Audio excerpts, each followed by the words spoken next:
You wrote in The Athletic, sources, Rockets game one, referee rage rooted in extensive Warriors research here. What are the Rockets trying to put in front of the front office there with the NBA and these officials, and how does that affect the rest of this series?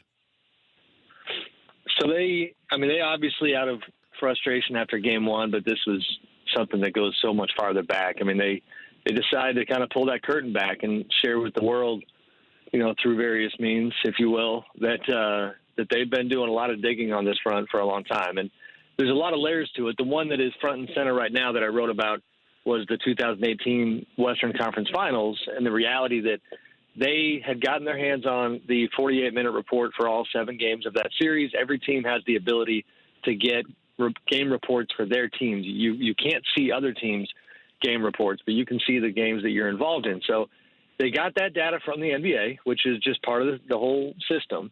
And then they went through and line by line essentially audited it and came up with data, gleaned from the league-issued information. And the conclusion was that they were harmed to the tune of 93 points on the aggregate over 7 games. 6 out of the 7 games, they had double-digit deficits when it comes to the way things should have been called. They had the edge in only game 2, and it was pretty small. So that, it's just fascinating from an emotional, psychological standpoint. Now that we know that, if you go back and you watch game 1 and you see the way they handled the officiating and the frustration level that they got to, it makes more sense. And it doesn't make it – I know a lot of people can't stand the way they're handling it, but, I mean, it is what it is. They feel like they got essentially jobbed out of a chance for the title last year, and they don't want to see that happen again.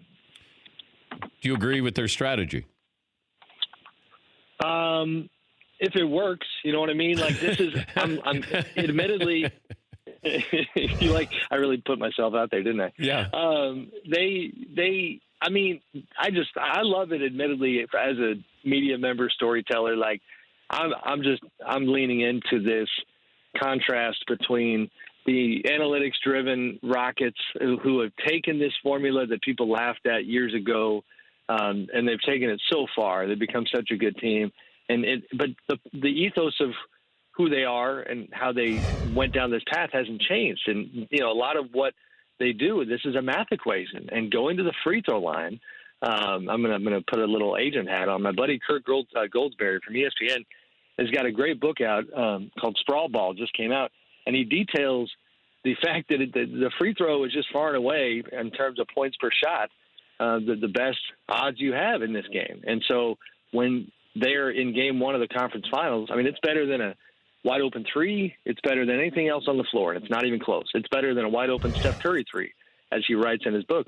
And that's why they're losing their minds when the referees, in their eyes, are taking that tool away, because it's essentially like, wait a minute, this is our script. This is what we do. That's why James Harden, you'll see him, because listen, James doesn't shoot the 3 like Steph does, not even close. So the 3 for him is an even lower metric.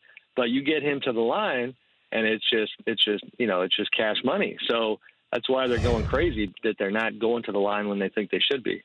For more Dan Patrick Show, tune into Audience Channel 239 on DirecTV. Stream for free on VR Live or download the Dan Patrick Show app.